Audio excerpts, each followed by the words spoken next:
සුබ දවසක් කියලා පිළිගන්නවා යාළුවනේ. මේ ගොඩක් දවසින් වීඩියෝ එකක් කරන්න බැරි වෙච්ච ඉඳ වීඩියෝ එකක් කරන්න හිතුවා. හයි වෝල්ටේජ් එකක් කොහමද හදාගන්නේ කියලා පොඩි සර්කිට් එකක් හදාගත්තා. ඒකේ මෙතන තියෙනවා IC එක 555 IC එකෙන් තමයි හදාගත්තේ. 550 මේ බෝඩ් එකේ ප්‍රධානම IC එක මේ තියෙන්නේ. මේ ශේත්‍රයේ ඉන්න අය නම් දන්න 555න් ගොඩක් වැඩ කරගන්න පුළුවන් යාළුවනේ.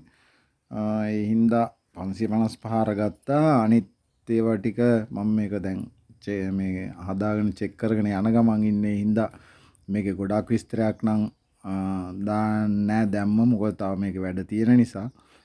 මේ මෙතන පේනවාද යාළුවනේ පොඩි කැපැසිටර් එකක් තියෙනවා. මේක වෙනස් කරගන්න පුළුවන්. මම ඉස්සල්ලාම සර්කිට් එකට දැම්මේ එකයි UF 65යි වෝල්ටේජ් එක. ඒක දාපුවාම උනේ මේ ළඟ පත්තු වෙනවා. ඒ කියන්නේ වෝල්ටේජ් එක එළියට යද්දී මේ ෆයරින් එක ළඟම ගොඩක් මේ වෙනවා. ඒ හින්දා මම මේක වෙනස් කරා. මේක වෙනස් කරලා ඉවරලා ආයෙ දැම්මා 47යි UF 50යි වෝල්ටේජ් එක. ඒකත් සාමාන්‍යයෙන් එතකොට සාමාන්‍ය ළඟ පත්තු වෙන්නේ නැහැ. ටිකක් දුරින් ඒ තප්පර ගාණක් තියලා වගේ පත් වෙනවා. ඒක මේකට ගැලපෙන විදිහට තිබුණා. ඊට පස්සේ දැන් නම් දාලා තින්නේ UF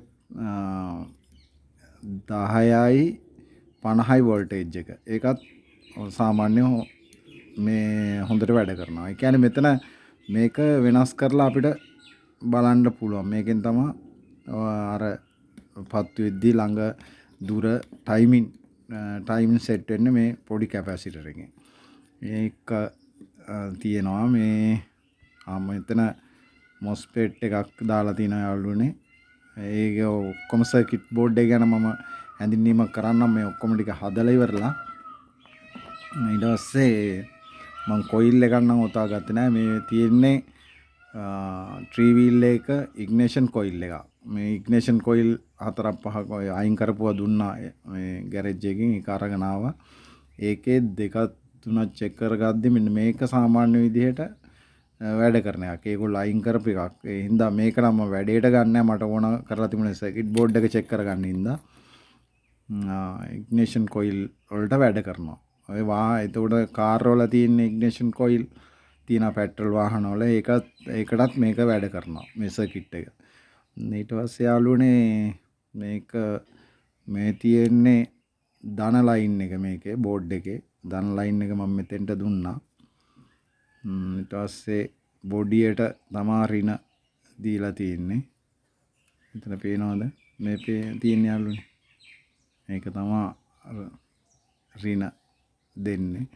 මේක මේන් කරන්ට් එකෙන් නෙමෙයි බැටරි කරන්ට් එකෙන් දුවන් තමා සර්කිට් බෝඩ් එක හදලා තින්නේ. බැටරි 12යි වෝල්ටේජ් එකෙන් වැඩ කරන්න. ඒ වුණාට දැන් මම පවර් සප්ලයි එකක් ගත්තා. මට මේ බැටරියක් සාමාන්‍ය හොඳ බැටරියක් තිබුණ නැහැ චෙක් කරන්න පුළුවන් විදිහේ. මේ තියෙන්නේ DC කරන්ට් එක ගන්න පවර් සප්ලයි එකක් ගත්තා. 12ක් DC කරන්ට් එක තමයි මේක වැඩ කරන්නේ. ඒ හින්දා පවර් සප්ලයි එකක් අරගත්තා. මේ තියෙන පවර් සප්ලයි එක.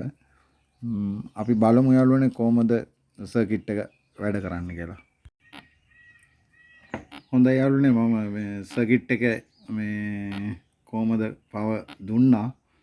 දීලා ඉවරලා බලමු සර්කිට් එක මේ තියෙන්නේ. ඊට පස්සේ බලමු මේ තියෙන්නේ ට්‍රී වීල් එකේ ඉග්නිෂන් කොයිල් එක. මේක කොහමද මේ වෝල්ටේජ් එක කොහොමද එන්නේ කියලා.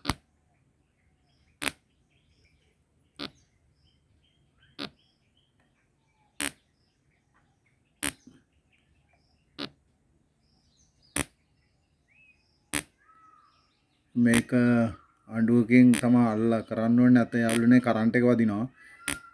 මේ සෑහෙන කරන්ට් එකක් වදිනවා. ඒ හින්දා පරිස්සමෙන් තමයි කරන්න ඕනේ.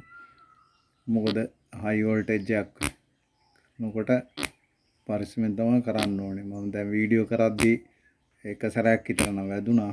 මේ වයර් එක හරහා එනවා. ඒ හින්දා අඬුවක්ම භාවිතා කරලා තමයි චෙක් කරගද්දී කරන්න ඕනේ. වැඩේ නම් සාර්ථකයි යාළුවනේ. මම මේක තව බෝඩ් එක ගැන හැඳින්වීමක් කරන්න කොහොමත් මේක තව කැපැසිටර් චාර්ජ් කරලා මේකේ වෝල්ටේජ් එක වැඩි කරලා පොඩ්ඩක් බලලා මම විස්තර දාන්නම්. ගොඩක් ස්තුතියි මගේ channel එක බලන ඔයාලට ගොඩක් ස්තුතියි. මේක විස්තරයක් මම බෝඩ් එක හදාගන්නේ කොහොමද කියලා විස්තරයක් දාන්න අනිවාර්යයෙන්ම. තවත් මේ එක ඩිසයින් කරන ගමන් ඉන්නේ. මේක අත්හදා බලන්න කරපු පළවෙනිම බෝඩ් එක. මේ කොයිල් එකක් ඔතන්න නැතුව මේ ඉග්නිෂන් කොයිල් එකකින් කොහොමද කියලා බැලුවේ. හරි යාළුවනේ ස්තුතියි.